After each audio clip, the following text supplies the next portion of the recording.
On the show tonight, we tell you why a leaked document of the US national security strategy has sent shockwaves across Europe. Is Donald Trump looking at breaking up the European Union? We decode this for you. We also tell you all about the latest battle between tech billionaires Elon Musk and Jeff Bezos. And it's not here on Earth. It will be in space. A fight that has the future of AI literally hanging in air. And here in India, it was Thalaiva Day for fans of actor Rajinikanth as he celebrated his 75th birthday today. We get you how fans and supporters spent the entire day today.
Does Donald Trump want to destroy the European Union?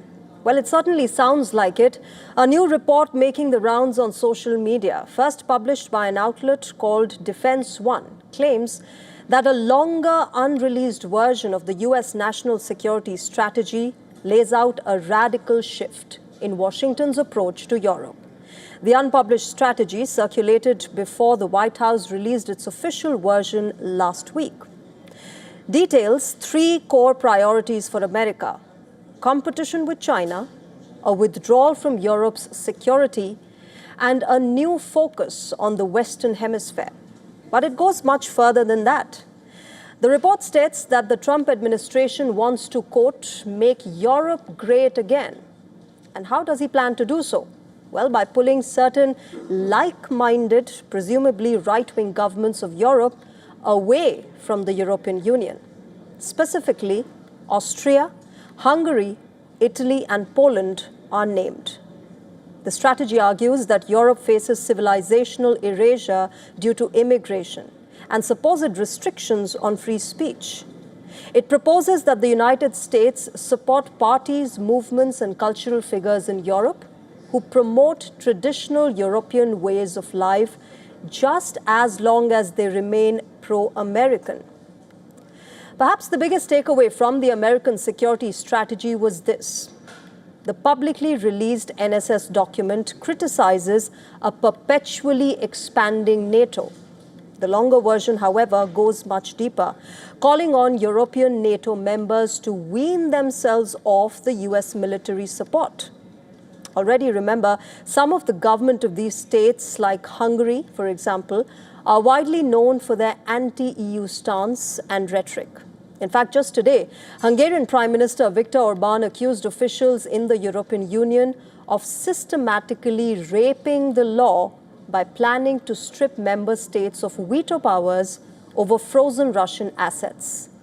The European Commission is due to vote on Friday on a plan to invoke Article 122 of the EU treaties, an emergency clause that allows decisions to pass by qualified majority instead of requiring unanimous approval. Now, this measure would let the bloc immobilize frozen Russian sovereign assets indefinitely and use the profits or interest to support Ukraine, even if some member states object to it. Taking to social media platform X, Viktor Orbán wrote, and I quote him, "With today's procedure, the Brazilians are abolishing the requirement of unanimity with a single stroke of the pen, which is clearly unlawful. The rule of law in the European Union comes to an end, and Europe's leaders are placing themselves above the rules instead of safeguarding compliance with the EU treaties. The European Commission is systematically raping European law." Not just on the topic of Russian assets, the Hungarian Prime Minister has, remember, often clashed with Brussels over the migration policy, rule of law, LGBTQ rights, and support for Ukraine, positioning himself as a defender of the Christian Europe against perceived Brussels overreach, liberalism, and Western influence. In fact, he's even used vetoes to block EU decisions and accused the bloc of trying to undermine his government. He has called the European Union a war project rather than a peace project, and is known for promoting a vision for a reformed EU led by what he calls patriots, focused on national interests. But largely, Europe's security strategy is currently fragmented, with the policies of the Trump administration accelerating a divergence in transatlantic threat perceptions. The Trump administration's Europe policy, remember, has only further highlighted the internal divisions within the bloc. And now, after the story about the longer leaked strategy document was published by Defense One, the White House has denied the existence of any version of the national security strategy other than the one published publicly last week and which was signed by President Trump. Now, WION cannot independently verify the authenticity of the Defense One report. Until this document is verified, these claims remain just that, claims. But what is clear, however, is that the official national security strategy signals a shift in America's global priorities. How far that shift goes is still uncertain.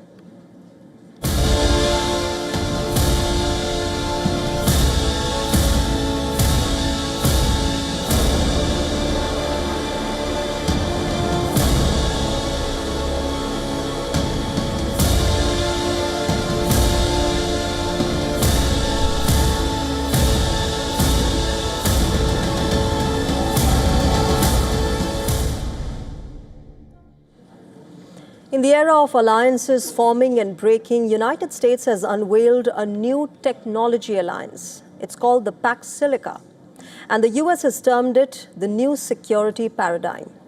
The question that's being asked is, can this be Washington's game changer against China? Well, the US says it could redefine economic security in the age of artificial intelligence. But will it really shift the balance of power when the future is becoming technology dependent? And more importantly, will this alliance be expanded further? Let's break it down for you. Pax Silica is referred to as the world's first AI economy grouping.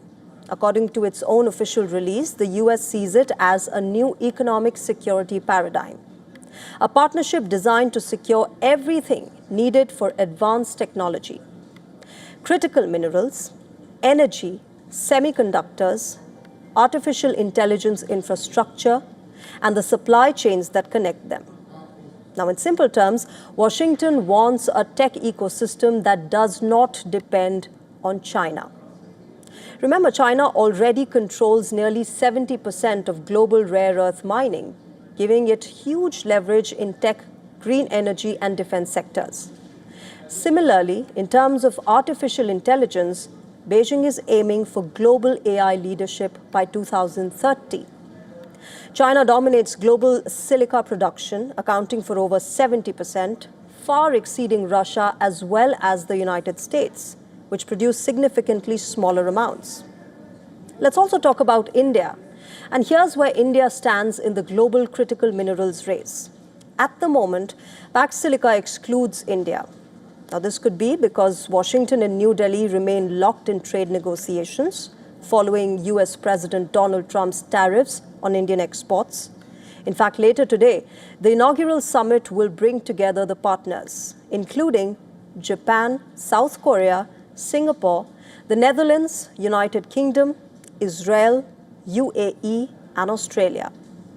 Interestingly, Canada and the European Union, despite not being part of this alliance, will also be in attendance in this inaugural meeting of Pax Silica. No wonder questions are already being raised about India's glaring absence from this summit. Incidentally, United States, Japan, Taiwan and South Korea also have an alliance for cooperation on semiconductors. But Taiwan, the hub of semiconductor manufacturing, is not a part of the Pax Silica alliance. You see, the alliance currently has states that the US claims host the most important companies and investors powering the global AI supply chain. And what's their combined goal? Well, it is to build a trusted network that can protect the materials and capabilities powering the AI revolution. The United States is framing Pax Silica as a new model for economic security.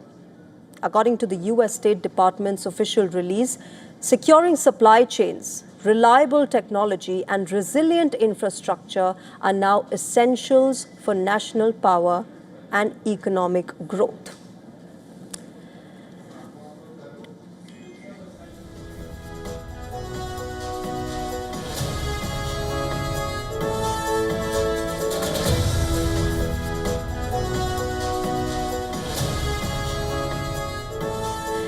This initiative also responds to growing concerns about coercive practices. In fact, in global trade and the rising need to safeguard sensitive technologies, at its core, Pax Silica acknowledges a key point.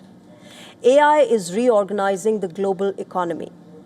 Economic value will increasingly move through every layer of the AI supply chain, from minerals dug out of the ground to the chips being manufactured and the supercomputers running foundation models. As a result of this alliance, the countries will work together across software, AI models, semiconductors, manufacturing, minerals, logistics, as well as energy. They will also work together to protect their critical tech from what the US considers, quote-unquote, countries of concern. The Pax Silica declaration is expected to be signed later today. But the big question is Pax Silica the coalition that could challenge Chinese dominance in minerals, silicon, and computing power? And most importantly, will more countries join it?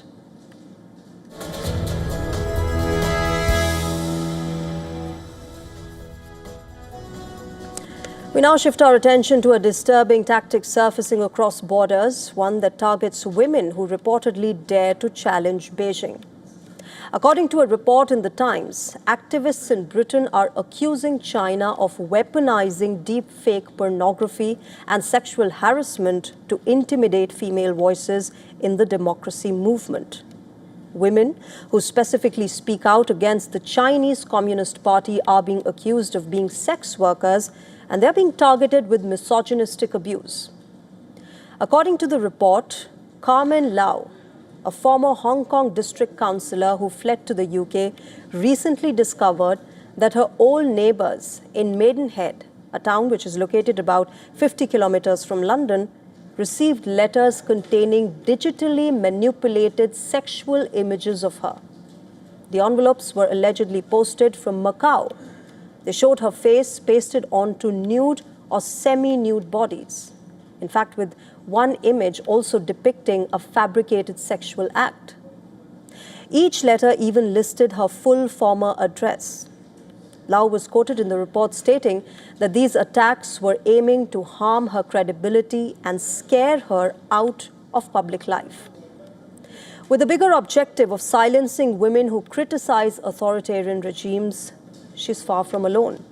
At least 3 other pro-democracy activists have reportedly faced similar deepfake attacks.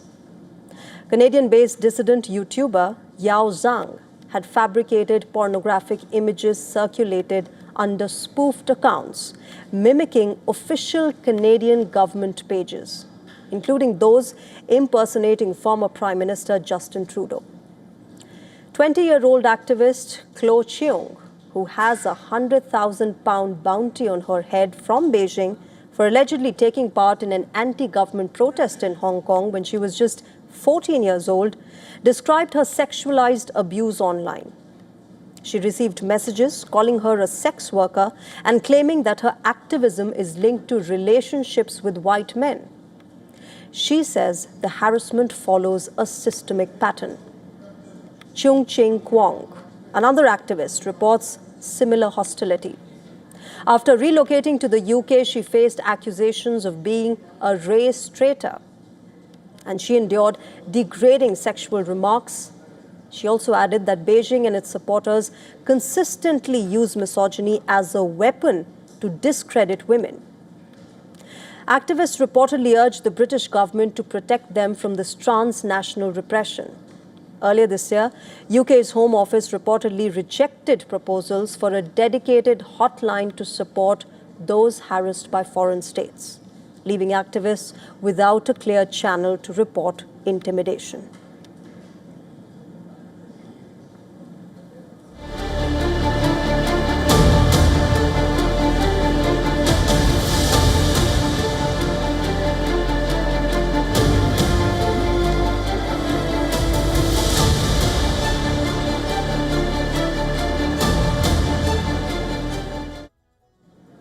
Shifting our focus to the Russia-Ukraine war, after the fall of Pokrovsk, eastern Ukraine is now focused on a new strategic flashpoint, the city of Sieviersk. This comes as Moscow claims its forces have taken control, but Kiev insists that the fight is far from over. Video released by the Russian Defense Ministry shows troops posing with flags in Sieviersk. Russian President Putin praised his forces after commanders told him that the city of Sieviersk had been captured. Moscow said its troops overcame Ukrainian defenses through targeted assaults.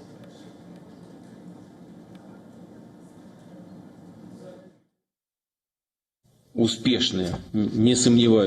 liberation of the city of Siversk and the successful offensive operations in this direction significantly advance a new, successful, I have no doubt about it, offensive in other directions, expelling Ukrainian armed forces from our territory and restoring peaceful life in the Donbass.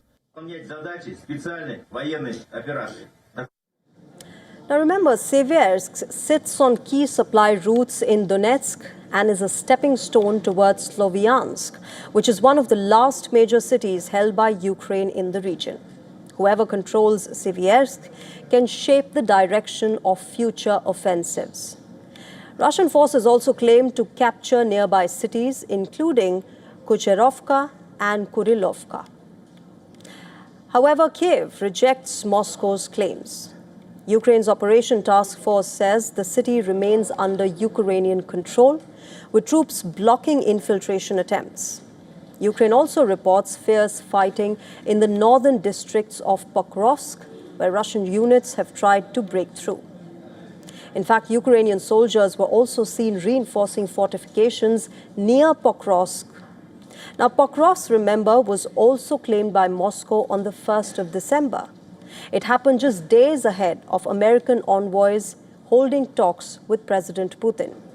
But 10 days later, Ukraine continues to claim that they still hold parts of the city.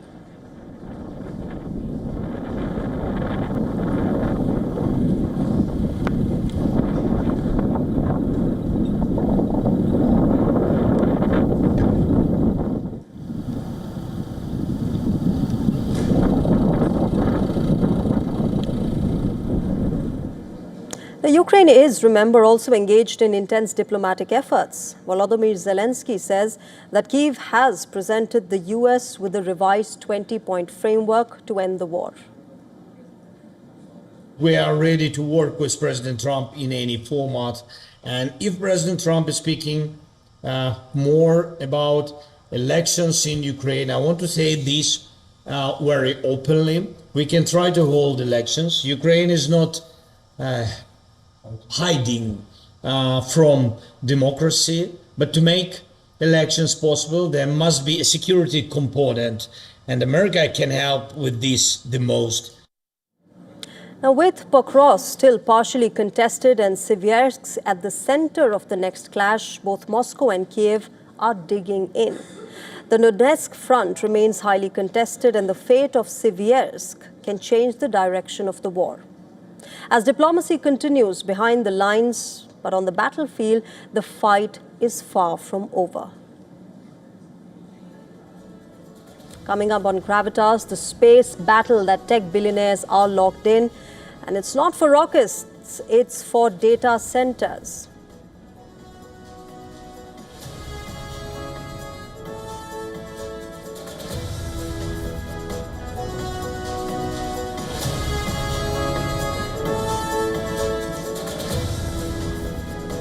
And we also get you details of the narrow escape that Venezuelan leader and Nobel Peace Prize winner Maria Machado had in the seas while traveling to Oslo.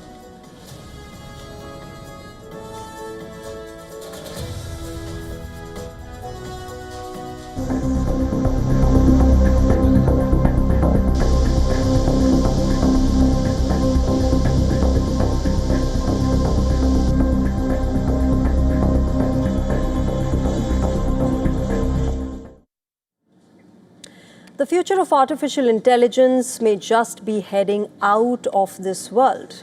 Companies are now racing to launch data centers into orbit, hoping to overcome earthly limits on energy, space, and construction time. Etherflux, a space-based solar technology company, announced its latest project, Galactic Brain, aimed at speeding up artificial intelligence computing by launching a constellation of solar-powered satellites. The company hopes to provide the same computing power as Earth-based data centers, and that too without the bulky infrastructure and massive energy demands. Now, this announcement, remember, comes as AI computing needs are skyrocketing. Tech giants like OpenAI, Google, and Amazon have all begun seriously considering orbital solutions to support their expanding AI operations, signaling a new race for the stars. Elon Musk and Jeff Bezos have long competed in space launches, and now they are targeting the trillion-dollar data center market. Blue Origin has been developing orbital AI technology for more than a year now, while SpaceX plans to upgrade Starlink satellites to carry AI computing payloads, which is part of a strategy that could value the company at $800 billion.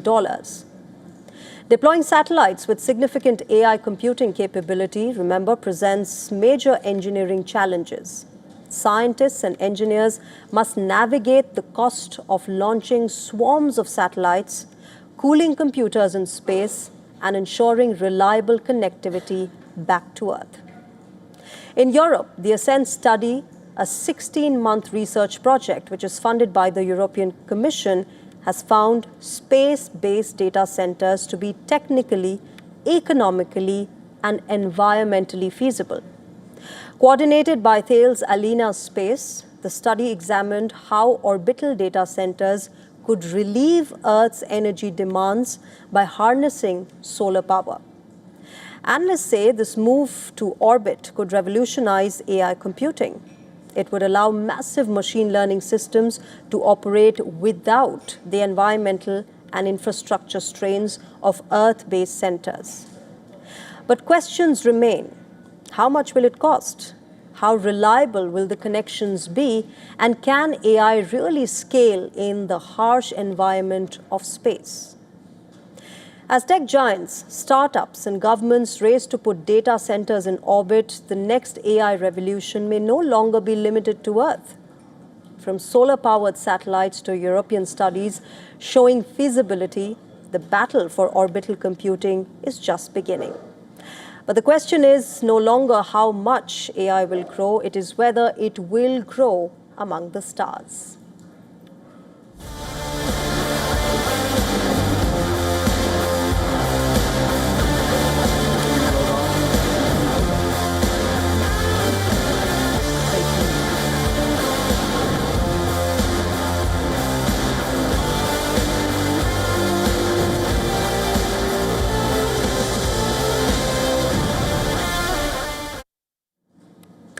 Well, it's that time of the year again. Time magazine has named its Person of the Year, and this time the magazine has named Architects of AI as its Person of the Year, highlighting American tech titans whose work on cutting-edge artificial intelligence-led technology is transforming humanity.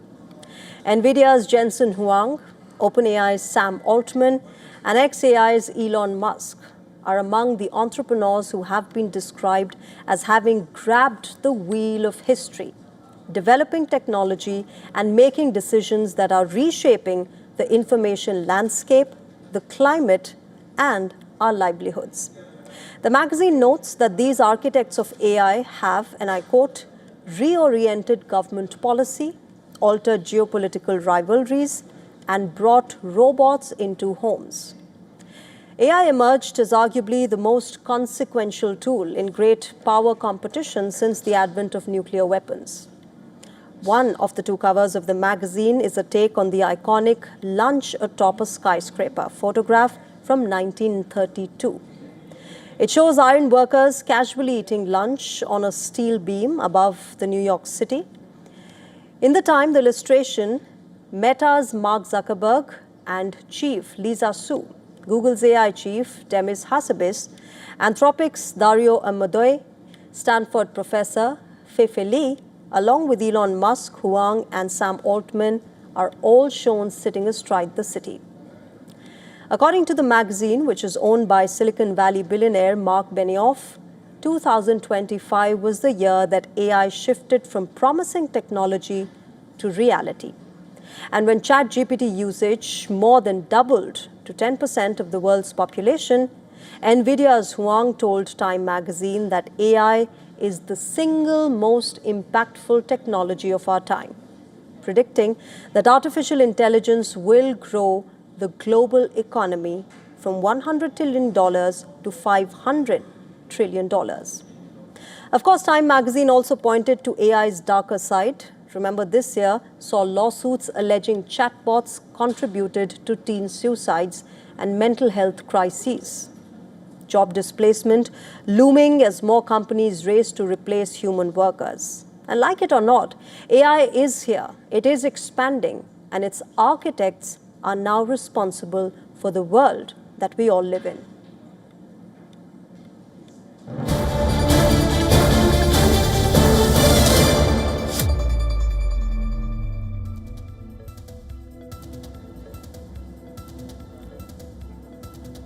All right, we've got some breaking news coming in from the United States of America. New photographs from Jeffrey Epstein's estate have been released now. 19 new images of Epstein with various powerful figures have been released by Democrats on the House Oversight Committee. Among these are multiple photographs of U.S. President Donald Trump. One of them reportedly shows Trump surrounded by multiple women. The House Oversight Committee, remember, redacted the faces of some of the women in these photographs. And Trump isn't the only U.S. president who has been featured in these new pictures. There's also the photograph of Bill Clinton standing next to the sex offender Jeffrey Epstein and his girlfriend and accomplice, Ghislaine Maxwell. Other figures include Microsoft founder Bill Gates and Richard Branson, the co-founder of the Virgin Group. There's also Steve Bannon, who was seen in multiple photographs. Remember, he's the former White House chief strategist who served during Donald Trump's first term.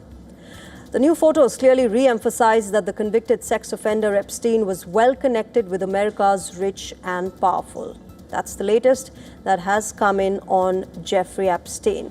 Let me go across to Susan, who is joining us live from New York. Susan, the Jeffrey Epstein horror refuses to leave Donald Trump and all the powerful figures of United States of America. A set of photographs now being released by Democrats once again, clearly reflecting the kind of power situation that prevailed at the time.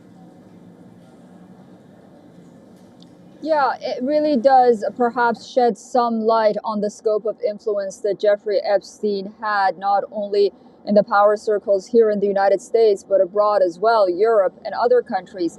While it doesn't really signify anything that's significant, considering the fact that, there are no underage girls, nothing illegal is being shown in these photos, but it does sort of shed light about how, as you mentioned, extensive his connections were. Now, it's noteworthy and it's curious why the Democrats on the Oversight Committee decided to release these images randomly now, considering the fact that the Justice Department has until the end of December, about 30 days, Republicans and Democrats asked for it to release all documents related to Jeffrey Epstein. So while that is happening, I think what's clear that the Democrats wanted to keep the pressure not only on the Trump administration, because Trump is in these photos with women, again, not signaling that they're underage or he's doing anything illegal, But of course, the theatrics and the optics of it really do matter. And then on the other hand, imposing pressure on the Justice Department that they do release those. Now, there's also grand jury testimony that needs to be released, but then there's also other documents that the Senate and Congress, a bipartisan group, wants released that has nothing to do with investigations. It's just in the hands of the Justice Department. So again, signifies his broad influence, but also really shows that the Democrats are not going to let this go, at least for now. They see this as a liability for the Trump administration one way or the other. That's right, Susan. And the fact that the midterms are coming up next year in November, clearly the Democrats will leave no stone unturned to pressure Donald Trump and his administration, as well as the Republicans. Susan, thanks very much for joining us with the latest from United States of America. All right, moving on, nearly 72 hours. That is how long it took for Venezuela's most recognized opposition figure, Maria Corina Machado, to pull off one of the most dramatic escapes in modern political history. A journey that began in secret on a rain-soaked Caribbean shoreline and ended in Oslo, where she arrived just moments too late to accept her Nobel Peace Prize in person. Details of her journey have now been outlined in a report by the Wall Street Journal. An odyssey that reportedly looked almost impossible from the start. Visualize this. A tiny fishing boat rocking violently in the Gulf of Venezuela. Its GPS lost to the sea, its backup system dead, and its crew drifting helplessly in pitch black waters. Even as 10-feet waves hammer the boat. For more than 3 hours, Machado reportedly sat in that darkness, knowing that if her rescuers could not find her, no one else would. Then through the wind, through the rain, a voice shouted her name. A larger vessel crept toward the boat. When the Nobel Prize winner stood up, waving her arms, wrapped in a heavy jacket and a black cap, confirming it was her. On that larger boat stood Brian Stern, a U.S. combat veteran leading the rescue. When he pulled her aboard, he radioed his team with the 3 words his crew were likely desperate to hear. Jackpot, jackpot, jackpot. Stern put it simply, as he was quoted saying in the Wall Street Journal report, Stern's Grey Bull, a U.S. veteran-led private organization, managed Machado's rescue. Her escape had begun days earlier when she slipped out of hiding in disguise and quietly traveled from a suburb of Caracas to a coastal village from there. She boarded the old fishing boat chosen specifically to blend in. A mechanical failure caused a 12-hour delay. And by the time they finally left, daylight was gone. Storms built offshore. What the rough seas took away in safety, they gave back in stealth. The weather reportedly masked the boat from maritime radar, but it also pushed them far off the planned meeting point, approximately 40 kilometers off. Fearing an encounter with Venezuelan security forces or even the U.S. anti-smuggling patrols, when communication finally flickered back to life near midnight, the rescue boat surged ahead and rescued her. From there, the path cleared. Machado was ferried to the island country of Curacao. A private jet flew her onward to Oslo. Her daughter accepted the Nobel Peace Prize in her place. But when Machado finally arrived, she reportedly called the rescue what it truly was, a miracle.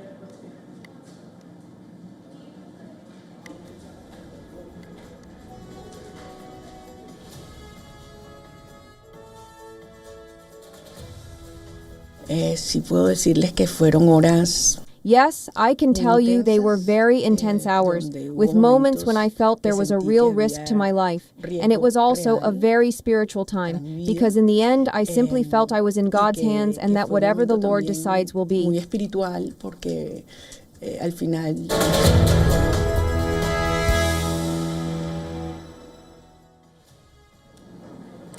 A disturbing case out of the United States is raising fresh questions about the risks of artificial intelligence and its impact on vulnerable users. In Connecticut, a family has filed a wrongful death lawsuit against OpenAI and Microsoft after a former tech worker killed his 83-year-old mother in what the police describe as a murder-suicide. The family alleges that the man's paranoia and delusions were intensified and in some cases directly validated by months of conversations with ChatGPT. 56-year-old Stein Erik Solberg, who had a documented history of mental health issue, lived with his mother, Susan Adams. In the town of Greenwich, according to the lawsuit, he spent long stretches talking to the chatbot about what he believed was a vast conspiracy targeting him. In one example, cited in the complaint, Solberg asked ChatGPT whether his mother's printer was spying on him. Now, the chatbot allegedly agreed. On his YouTube channel, Solberg had posted hours of footage, scrolling through these conversations. The family says the AI chatbot repeatedly told him that he was not mentally ill, reinforcing his fears that he was being watched upon and insisted that he could trust no one besides the chatbot itself. His son, Erik Solberg, told the Wall Street Journal that his father became rapidly more paranoid in the months leading up to the killing. He says ChatGPT, which his father referred to as Bobby, told him that he had a divine purpose and that every day people around him were part of an adversary circle.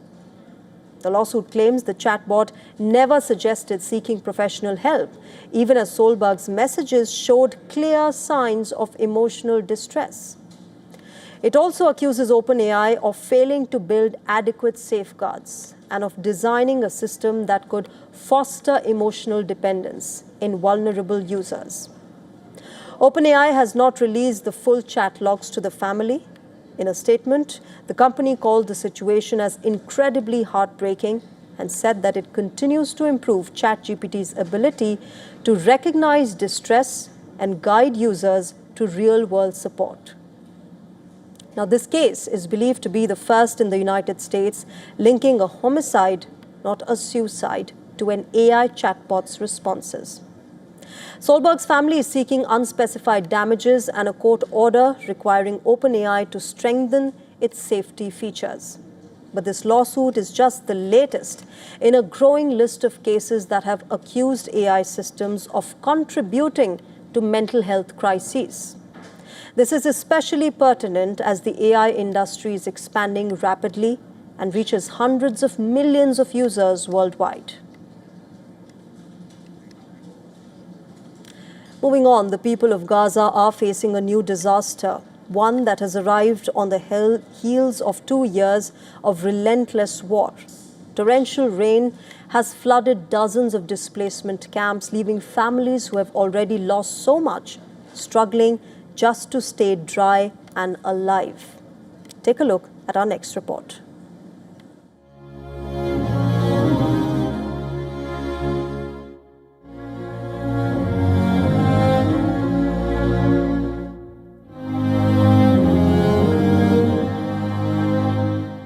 Torrential rain has swept across the Gaza Strip, flooding hundreds of tents. Families who survived 2 years of war are now facing a new life-threatening emergency. A family in Khan Yunis woke up and found their 18-month child among the casualties. The loss is shattering and a symbol of the daily struggle which thousands of Gazans are facing without proper shelter.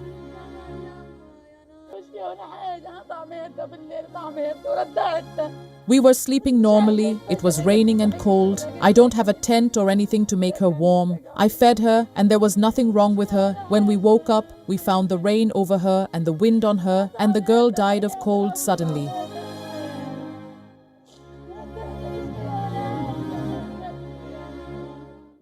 Displaced Palestinians are spending nights on their feet trying to keep their little ones out of the water.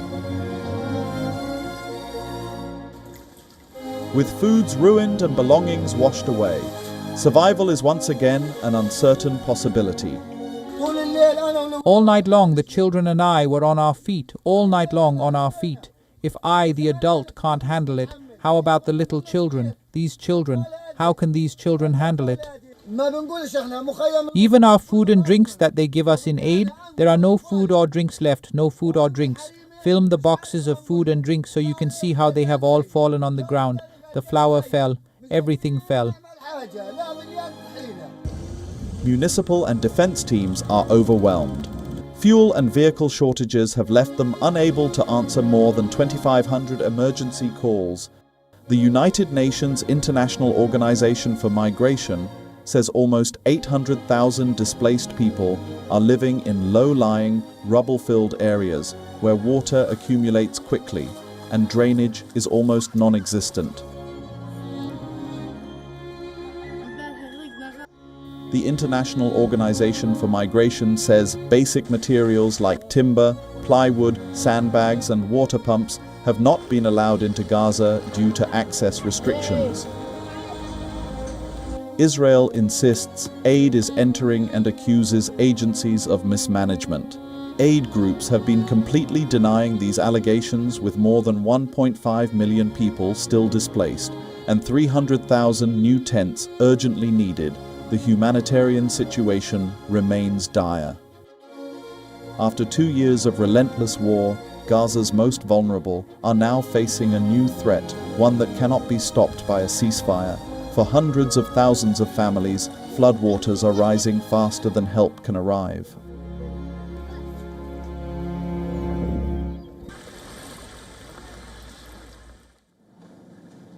Shifting our focus to markets now, a cautious mood in Indian markets is back, with benchmark stocks marking a second straight weekly loss after hitting all-time highs.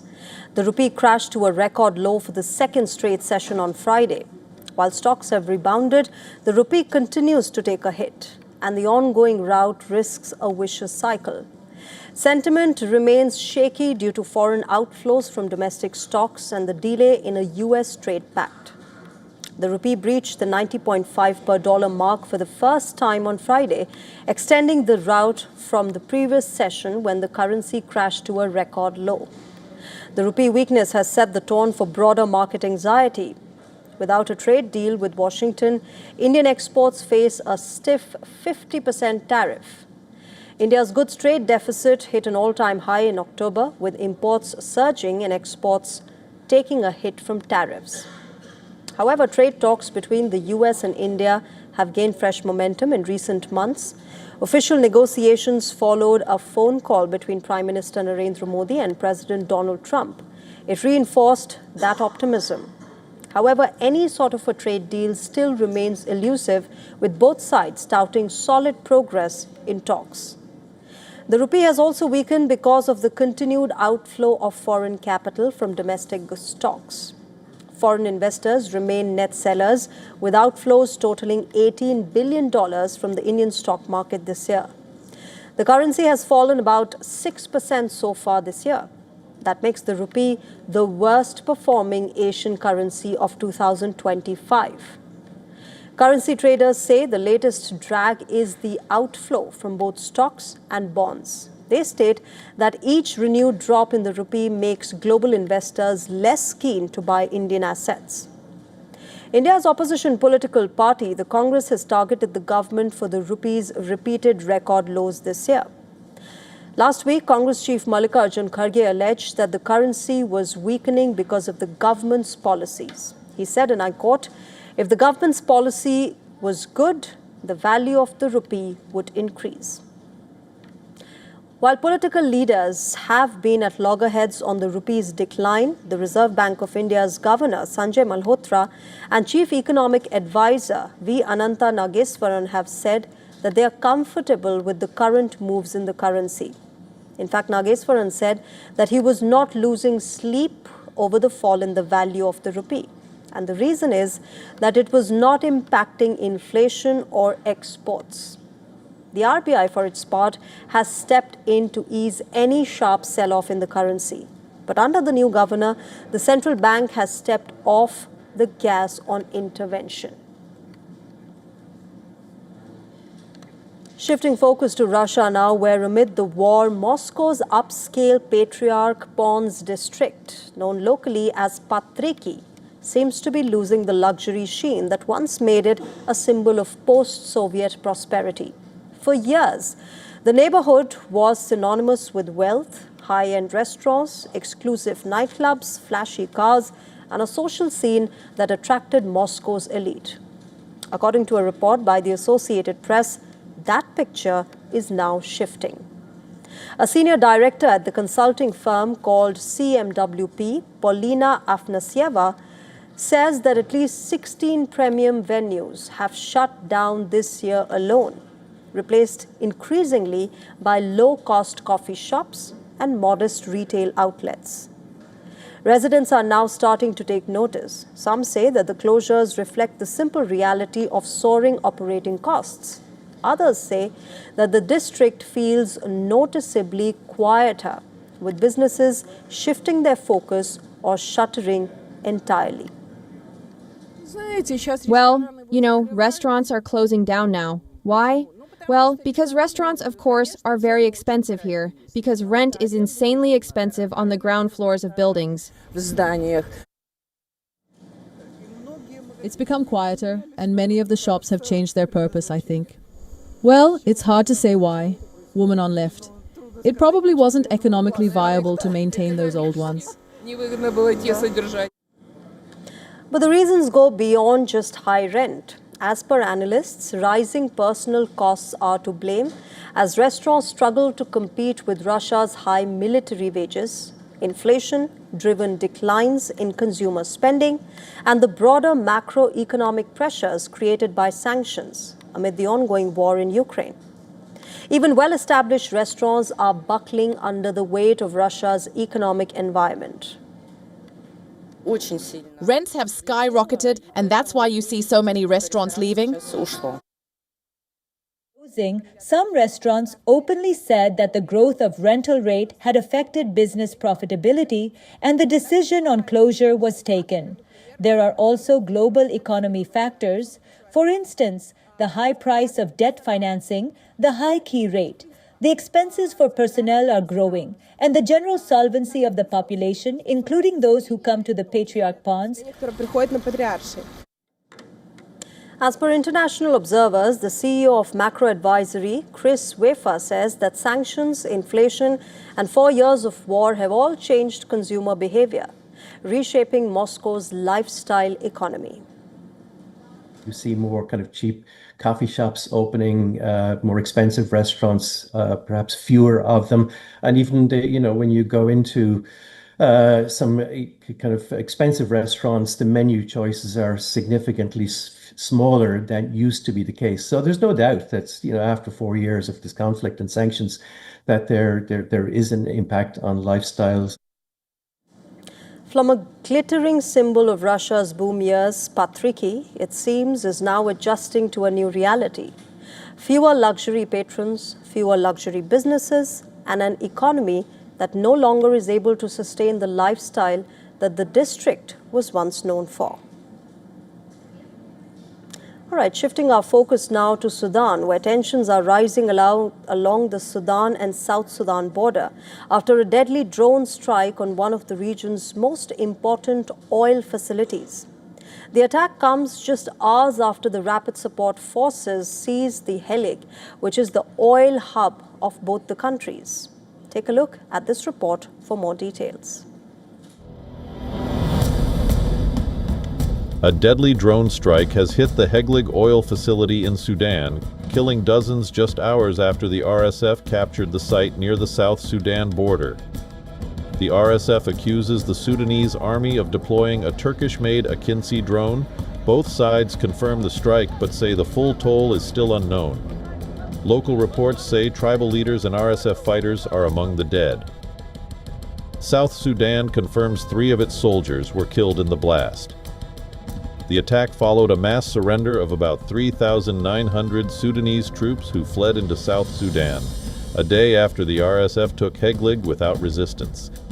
Tanks, armored vehicles and artillery handed over by the retreating soldiers, marking a major shift on the ground.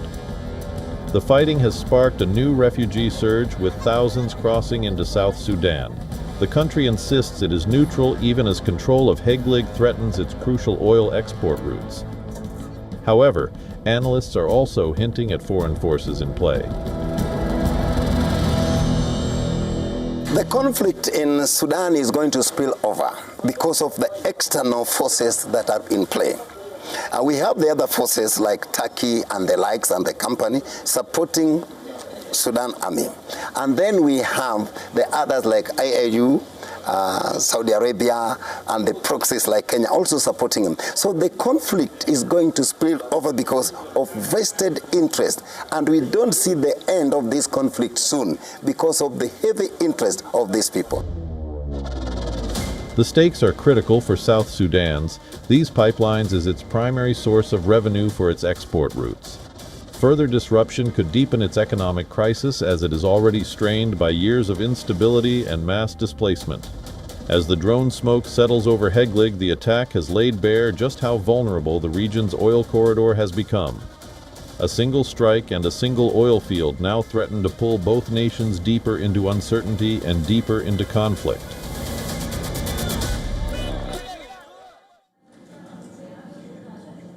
It's a special day for the fans of Indian superstar Rajinikanth. The cinema icon has turned 75 and his ardent fans all across the country have been celebrating this milestone. But do you know how Rajinikanth's journey started in showbiz? Well, the rags to riches story is so inspiring that a lesson titled From Bus Conductor to Superstar was included in the CBSE school syllabus. Born Shivaji Rao Gaikwad, Rajinikanth worked odd jobs as a coolie and a carpenter before he landed a job as a bus conductor in Bengaluru. Rajinikanth was a star even in the early 1970s. His unique style of issuing tickets and flipping his hair earned him quite a fan following among regular commuters. His inclination towards acting led him to stage plays, and eventually he enrolled at the Madras Film Institute to pursue a diploma in acting in 1973.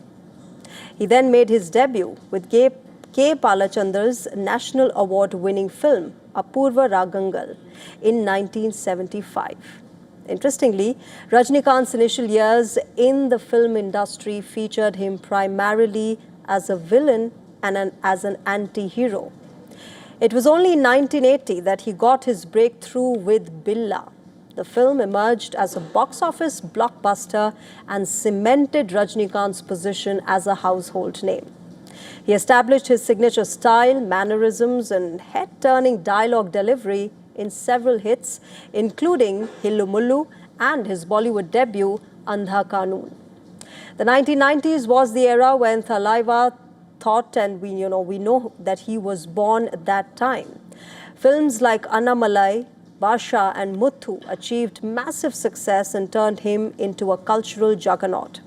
Interestingly, Muthu was also the first film to be dubbed, and it turned out massively successful in Japan. Nearly 5 decades and over 170 films later, Rajinikanth continues to command the screen and the ticket windows. From Chandramukhi, Shivaji and Enthiran, the superstar's list of successful films is endless. While Rajinikanth is a force to be reckoned with on screen, remember he's known for his humility of it. His film releases are celebrated like festivals, and his on-screen mannerisms have also found a spot in the meme culture. His latest film, Coolie, released on the 14th of August this year, it celebrated his journey with a story that partly mirrors his own life. He plays a working-class hero who rises up against a wealthy and oppressive antagonist, a theme that has defined much of his cinematic legacy. Here's wishing Rajinikanth a very happy birthday.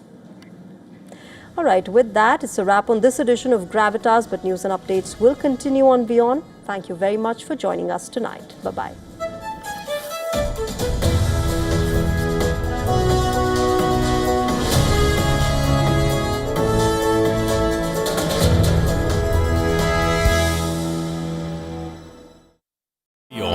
India's Global Voice, the channel that brings you the biggest stories from across the world through India's lens. Now available in more than 190 countries worldwide. Because we believe that the world is one.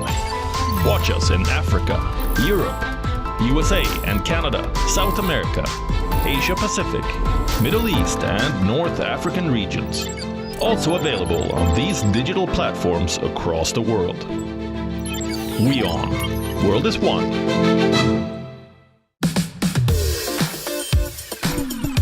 As Golden Globes nominations build up anticipation for Hollywood's awards season, we take a look at the top contenders. No rare facts about Indian cinema icon Rajinikanth. And find out what viral 2x2 fashion trend is all about.